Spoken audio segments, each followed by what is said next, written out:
여러분 계단 오르내릴 때 무릎에서 소리 나시죠? 아침에 일어날 때 무릎이 뻣뻣하시죠? 쪼그려 앉았다 일어날 때 아프시죠? 지금 당장 이 영상 끝까지 보세요. 왜냐고요? 오늘 제가 알려드리는 음식들만 제대로 드시면 달아 없어진 연골이 다시 재생될 수 있거든요. 거짓말 같으시죠? 저도 처음엔 믿지 않았습니다. 그런데 실제로 무릎 인공관절 수술 날짜까지 잡아놨던 분이 이 음식들 먹고 수술 안 하셔도 됐다는 거예요. 병원에서 MRI 찍었더니 연골이 다시 생기기 시작했다고 의사 선생님이 깜짝 놀라셨답니다. 연골이 한번 다르면 절대 재생 안 된다고들 하잖아요. 틀린 말입니다. 우리 몸은 70세, 80세에도 새로운 세포를 만들어낼 수 있어요. 단 제대로 된 영양소를 공급해줘야 합니다. 오늘 제가 알려드리는 음식들이 바로 그 핵심 영양소들이에요. 지금 무릎 주사 맞으시는 분들, 진통제 드시는 분들, 수술 고민하시는 분들 일단 3개월만 이 방법 시도해보세요. 정말 달라지실 겁니다. 자, 그럼 첫 번째 음식부터 시작해볼까요? 첫 번째, 달걀 노른자입니다. 많은 분들이 콜레스테롤 때문에 노른자를 피하시는데요. 이게 큰 실수예요.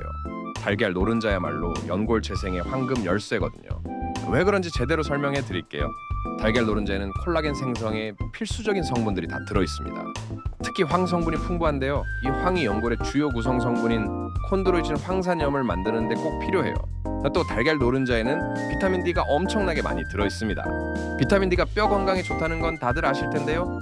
연골 건강에도 필수예요. 비타민 D가 부족하면 연골 세포가 제대로 분화하지 못하고 염증이 생기거든요. 서울대병원 연구팀이 발표한 자료를 보면요. 비타민 D 수치가 정상인 사람들은 무릎 관절염 진행 속도가 절반 이하로 느렸습니다. 그만큼 중요한 거예요. 그럼 달걀 노른자를 어떻게 먹어야 할까요? 가장 좋은 방법은 반숙으로 드시는 겁니다. 완전히 익히면 영양소가 파괴되고요. 날것으로 드시면 소화가 안 돼요.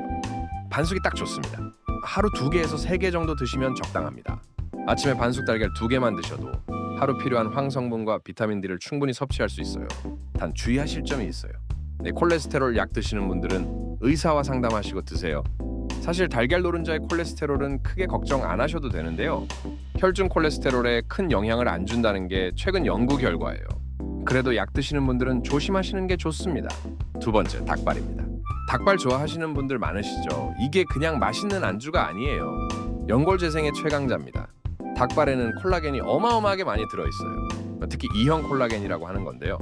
이게 바로 연골을 구성하는 주요 단백질입니다. 우리가 닭발을 먹으면 이 콜라겐이 소화 흡수돼서 연골을 만드는 재료로 쓰이는 거예요. 또 닭발에는 글루코사민과 콘드로이친이 자연 상태로 들어있습니다. 이거 약으로 드시는 분들 많으시잖아요. 한 달에 몇만 원씩 들여서요. 그런데 닭발 먹으면 천연 상태로 이 성분들을 섭취할 수 있어요. 연세대 세브란스 병원에서 연구한 결과를 보면요. 3개월 동안 주 3회 닭발을 먹은 무릎 관절염 환자들의 통증이 평균 40% 감소했습니다. 약 효과 못지않은 거죠. 그럼 닭발은 어떻게 먹어야 할까요? 매운 닭발도 좋지만 국물로 우려 드시는 게 더 좋습니다. 콜라겐이 국물에 녹아 나오거든요. 닭발을 푹 삶아서 국물까지 다 드시면 효과 배가 됩니다. 일주일에 3번 정도, 한 번에 5개에서 11개 정도 드시면 적당합니다. 저녁에 드시는 게 좋아요. 콜라겐은 밤에 흡수가 더 잘 되거든요. 단, 퓨린 성분이 있어서 통풍 있으신 분들은 조금만 드세요. 그리고 매운맛으로 드시면 위에 부담될 수 있으니까 담백하게 삶아 드시는 게 좋습니다. 세 번째, 연어입니다. 연어는 단백질 보충에도 좋지만 연골 건강에 특히 효과적이에요. 연어의 핵심은 오메가3 지방산입니다. 오메가3가 관절에 뭐가 좋으냐? 첫째, 염증을 확 줄여줍니다. 관절이 아픈 이유가 뭡니까? 염증 때문이에요. 연골이 다르면서 생긴 찌꺼기들이 관절 안에서 염증을 일으키는 거거든요. 오메가3는 이 염증을 억제하는 물질을 만들어냅니다. COX2라는 염증 효소를 차단하는 거예요. 진통제가 하는 일을 천연 상태로 해주는 겁니다. 둘째, 연골 세포를 보호해줍니다. 연골이 닳는 이유 중 하나가 활성산소 때문인데요. 오메가3가 이 활성산소를 제거해서 연골 세포가 손상되는 걸 막아줍니다. 하버드 의대에서 발표한 연구 결과를 보면요. 오메가3를 충분히 섭취한 사람들은 무릎 관절염 발병률이 50% 이상 낮았습니다. 절반 이상 줄어든 거예요. 그럼 연어는 어떻게 먹어야 할까요? 구워 드시는 게 가장 좋습니다. 튀기면 오메가3가 산화되거든요. 소금 살짝 뿌려서 구우시거나 찜으로 드시면 좋습니다. 일주일에 2번에서 3번, 한 번에 손바닥 크기 정도 드시면 됩니다. 양식 연어보다는 자연산이 좋지만 가격이 부담되시면 양식도 괜찮아요. 오메가3 함량은 비슷하거든요. 네 번째, 브로콜리입니다. 브로콜리가 연골에 좋다는 거 아시는 분 별로 없으실 거예요. 그런데 이게 진짜 효과 좋아요. 브로콜리에는 설포라판이라는 성분이 들어 있습니다. 이게 뭐 하는 놈이냐? 연골을 파괴하는 효소를 차단합니다. MMPs라고 하는 효소인데요. 이게 연골의 콜라겐을 분해해서 연골이 닳게 만드는 주범이에요. 영국 동앵글리아 대학에서 연구한 결과를 보면요. 설포라판이 이 MMPs의 활동을 무려 60% 이상 억제했습니다. 연골이 닳는 속도를 절반 이상 늦춘 거죠.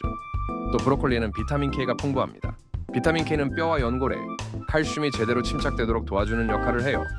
비타민 D가 칼슘 흡수를 돕는다면 비타민 K는 그 칼슘이 제자리에 가도록 하는 거예요. 그럼 브로콜리는 어떻게 먹어야 할까요? 살짝 데쳐서 드시는 게 좋습니다. 생으로 드시면 소화가 안 되고 너무 오래 익히면 설포라판이 파괴돼요. 2분에서 3분 정도만 데치세요. 하루 한 컵 정도가 적당합니다. 매일 드시는 게 좋아요. 올리브 오일과 함께 드시면 비타민 K 흡수가 더 잘 됩니다. 5번째, 생강입니다. 생강이 감기에만 좋은 줄 아셨죠? 관절에도 최고예요. 생강의 핵심 성분은 진저롤과 쇼가올입니다. 이 성분들이 강력한 항염증 효과를 가지고 있어요. 특히 쇼엑스티와 LOX라는 염증 효소들을 동시에 차단합니다. 진통제 하나를 효과가 나는 거예요. 호주 시드니 대학에서 무릎 관절염 환자 247명을 대상으로 연구했습니다. 6주 동안 생강 추출물을 먹은 그룹은 통증이 평균 40% 감소했고 움직임도 훨씬 좋아졌어요. 또 생강은 혈액순환을 좋게 만들어줍니다. 관절에 혈액이 잘 돌아야 영양분이 공급되고 노폐물이 배출되거든요.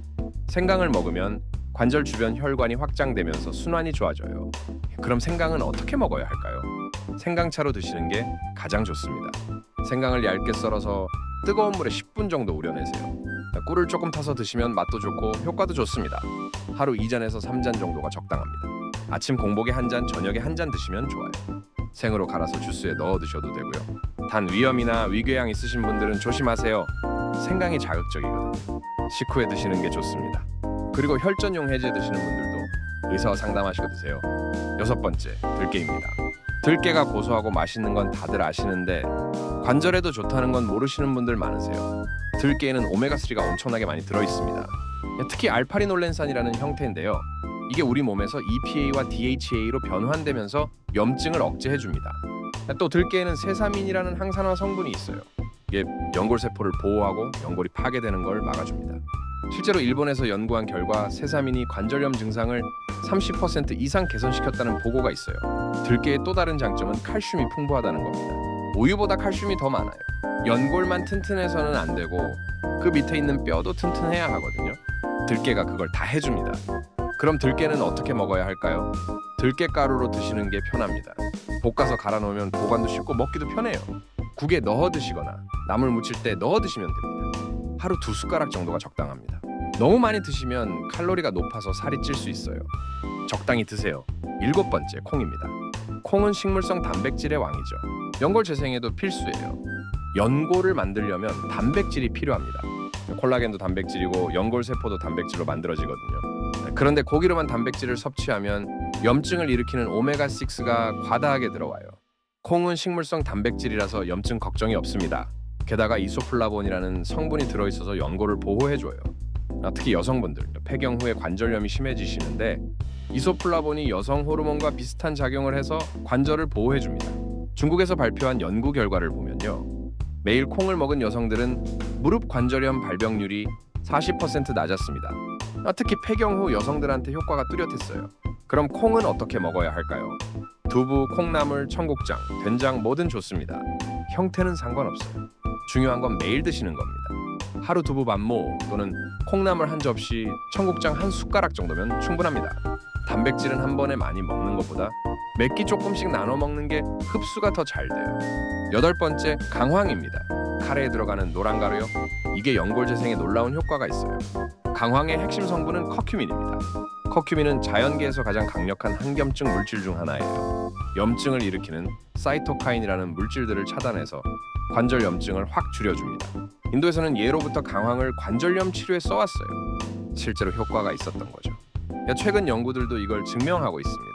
이탈리아에서 진행한 임상시험에서 커큐민을 먹은 관절염 환자들의 통증이 58% 감소했어요. 또 강황은 연골세포의 재생을 촉진합니다. 연골세포가 새로 만들어지는 걸 도와주는 거예요. 그래서 단순히 통증만 없애는 게 아니라 근본적으로 연골을 회복시키는 효과가 있습니다. 그럼 강황은 어떻게 먹어야 할까요? 강황가루를 우유에 타서 드시는 게 좋습니다. 강황우유라고 하는 건데요. 커큐민은 지용성이라서 우유의 지방과 함께 먹으면 흡수가 10배 이상 높아져요. 하루 한 티스푼 정도를 따뜻한 우유 한 컵에 타서 드세요. 꿀을 조금 넣으면 맛도 좋고 효과도 좋습니다. 후추를 아주 조금 넣으면 흡수율이 더 올라가요. 저녁에 주무시기 전에 드시는 게 가장 좋습니다. 밤에 연골이 재생되거든요. 3개월 정도 꾸준히 드시면 확실히 효과 느끼실 거예요. 9번째, 석류입니다. 석류가 여성에게만 좋은 줄 아셨죠? 관절에도 엄청나게 좋아요. 석류에는 엘라그산이라는 항산화 성분이 풍부합니다. 이게 연골을 파괴하는 효소들을 억제해요. 특히 IL-1 베타라는 염증 물질을 차단해서 관절염 진행을 늦춰줍니다.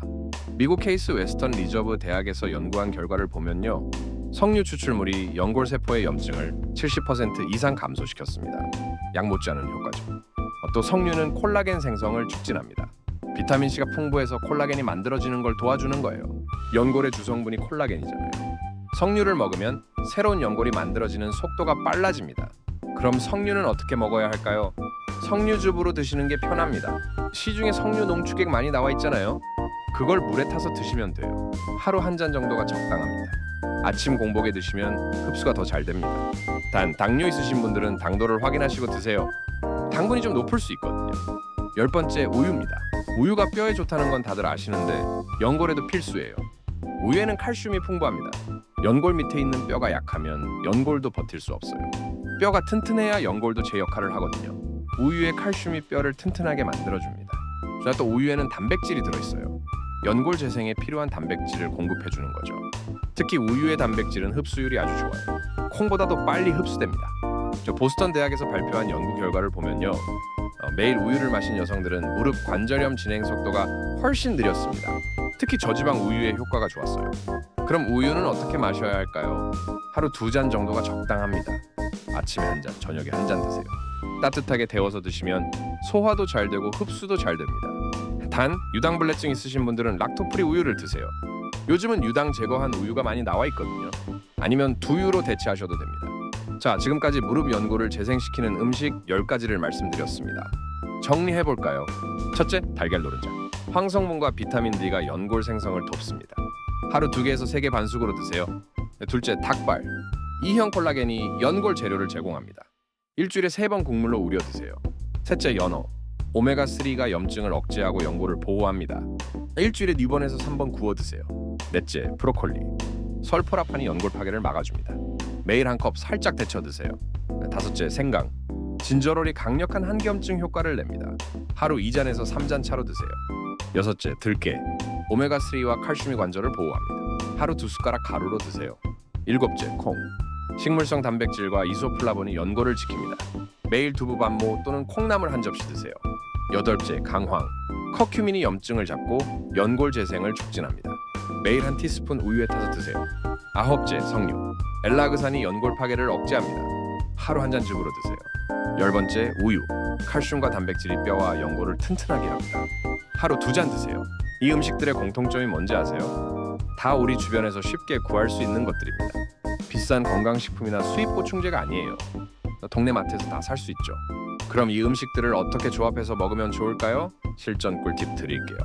아침에는 달걀 노른자 2개 반숙으로 드시고 우유 한 잔 마시세요. 여기에 들깨가루 한 숟가락 타서 드시면 금상첨화입니다.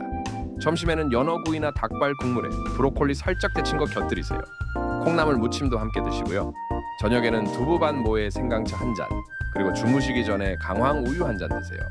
석류즙은 아침 공복에 드시는 게 좋고요. 이렇게 하루 3끼만 제대로 챙겨 드셔도 연골 재생에 필요한 모든 영양소를 섭취할 수 있습니다. 3개월만 꾸준히 해보세요. 정말 달라지실 거예요. 그런데 여기서 중요한 얘기 하나 더 할게요. 이 음식들을 아무리 열심히 먹어도 이것만 하면 다 소용없습니다. 그럼 뭘까요? 바로 체중입니다. 무릎 관절은 체중을 지탱하는 곳이거든요. 1kg이 늘어나면 무릎에는 3kg에서 5kg의 부담이 갑니다. 10kg이 찌면 무릎에는 30kg에서 50kg의 압력이 가해지는 거예요. 아무리 좋은 음식 먹어서 연골을 재생시켜도 체중 때문에 계속 달아 없어지면 소용없습니다. 꼭 체중 관리하세요. 5kg만 빼도 무릎 통증이 확 줄어듭니다. 운동도 중요합니다. 그런데 무릎이 아픈데 어떻게 운동하냐고요? 수영이나 수중 걷기를 하세요. 물속에서는 체중이 반으로 줄어들거든요. 무릎에 부담 없이 근육을 키울 수 있어요. 근육이 중요한 이유가 뭔지 아세요? 근육이 관절을 지탱해 주거든요. 특히 허벅지 근육이 튼튼하면 무릎에 가는 충격이 30% 이상 줄어듭니다. 수영이나 실내 자전거 타기가 좋아요. 스트레칭도 매일 하세요. 관절이 굳으면 더 아파집니다. 하루 10분씩만 스트레칭해도 관절 가동 범위가 넓어지고 통증이 줄어들어요. 그리고 무릎에 무리 가는 동작은 피하세요. 쪼그려 앉기, 양반다리, 무릎 꿇기 이런 거 하지 마세요. 의자에 앉으시고 좌식 생활하시는 분들은 입식으로 바꾸세요. 계단 오르내리기도 조심하세요. 특히 내려올 때 무릎에 부담이 많이 갑니다. 가능하면 엘리베이터를 이용하시고 계단을 이용하실 때는 난간을 꼭 잡으세요. 찜질도 효과적입니다. 통증이 심할 때는 얼음 찜질을 하세요. 염증을 가라앉혀 줍니다. 만성적으로 뻣뻣할 때는 온찜질을 하세요. 혈액 순환이 좋아지면서 통증이 줄어들어요. 잠잘 때 자세도 중요합니다. 무릎 사이에 쿠션을 끼우고 주무세요. 무릎이 벌어지지 않게 해주는 거예요. 관절에 부담이 덜 갑니다. 여기서 또 중요한 포인트 하나 알려드릴게요. 연골 재생에는 시간이 필요합니다. 일주일, 2주일 먹는다고 바로 효과 나타나지 않아요. 최소 3개월은 꾸준히 드셔야 합니다. 왜 3개월이냐고요? 우리 몸의 세포가 재생되는데 그 정도 시간이 걸리거든요. 연골 세포는 특히 천천히 자라요. 인내심을 가지고 꾸준히 드세요. 그리고 병원 치료도 병행하세요. 이 음식들이 아무리 좋아도 의학적 치료를 대체할 수는 없어요. 정형외과에서 정기적으로 검진 받으시고 필요하면 물리치료도 받으세요. 글루코사민이나 콘드로이친 같은 영양제를 드시는 분들도 계속 드셔도 됩니다. 음식과 함께 드시면 효과가 더 좋아요. 단 의사와 상담하시고 적정량만 드세요. 히알루론산 주사 맞으시는 분들도 계세요. 그것도 병행하셔도 됩니다. 주사는 즉각적인 통증 완화에 좋고 음식은 장기적인 연골 건강에 좋거든요. 함께 하시면 시너지가 납니다. 단 스테로이드 주사는 자주 맞지 마세요. 스테로이드는 염증은 줄여주지만 장기적으로는 연골을 더 손상시킵니다. 정말 통증이 심할 때만 최소한으로 맞으세요. 여기서 질문 하나 드릴게요. 이미 연골이 거의 다 닳아서 뼈끼리 부딪히는 분들도 효과 있을까요? 솔직히 말씀드리면 연골이 완전히 없어진 상태에서는 음식만으로는 한계가 있습니다. 그 정도면 인공관절 수술을 고려하셔야 해요. 하지만 수술 전에도 이 음식들을 드시면 도움이 됩니다. 수술 후 회복이 빨라지거든요. 그리고 반대쪽 무릎이나 다른 관절은 보호할 수 있어요. 연골이 조금이라도 남아있는 분들은 희망이 있습니다. MRI에서 연골이 보인다면 재생 가능성이 있어요. 포기하지 마시고 오늘부터 실천해보세요. 특히 초기 관절염이신 분들, 지금이 골든타임입니다. 지금 제대로 관리하시면 평생 수술 안 하고 사실 수 있어요. 반대로 지금 방치하시면 5년, 10년 후에 후회하실 겁니다. 그리고 관절염 가족력이 있으신 분들 예방 차원에서 지금부터 드세요. 부모님이 무릎 아프셨으면 여러분도 위험군입니다. 미리미리 챙기시는 게 좋아요. 여성분들은 특히 조심하세요. 폐경 후에 여성 호르몬이 줄어들면서 관절염이 확 늘어납니다. 50대부터는 더 신경 써서 관리하셔야 해요. 남성분들도 방심하지 마세요. 과격한 운동이나 육체 노동으로 무릎 많이 쓰셨던 분들 연골 손상 위험이 높습니다. 젊을 때는 괜찮아도 50대, 60대 되면 문제가 나타나거든요. 마지막으로 가장 중요한 말씀 드릴게요. 이 음식들의 진짜 효과는 통증을 없애는 게 아니라 삶의 질을 지켜주는 겁니다. 무릎이 아프면 외출도 못 하시고 여행도 못 가시고 손주들이랑 놀아주지도 못하시잖아요. 계단 오르기 무서워서 집에만 계시게 되고요. 그게 얼마나 답답하고 우울한지 저도 압니다. 이 음식들을 드시면 서서히 무릎이 좋아지면서 다시 활동할 수 있게 됩니다. 공원 산책도 가시고 등산도 가시고 여행도 다니실 수 있어요. 인생이 다시 시작되는 거예요. 건강한 무릎으로 자녀들, 손주들과 함께 시간을 보내세요. 아픈데 신경 쓰지 않고 하고 싶은 일 하면서 사세요. 그게 진짜 행복입니다. 오늘 알려드린 음식 10가지 꼭 메모하시고 오늘부터 실천하세요. 내일부터 하지 마시고 오늘 저녁부터 시작하세요. 하루라도 빨리 시작하는 게 좋습니다. 3개월 후, 6개월 후 여러분의 무릎이 얼마나 좋아졌는지 꼭 댓글로 알려주세요. 저도 정말 궁금하거든요. 여러분의 성공 스토리를 기다리겠습니다. 자, 오늘 영상 여기까지입니다. 도움이 되셨다면 구독과 좋아요 꼭 눌러주시고요. 무릎 때문에 고생하시는 가족, 친구들한테도 꼭 공유해주세요. 건강은 나눌수록 배가 됩니다. 수고는 감사합니다.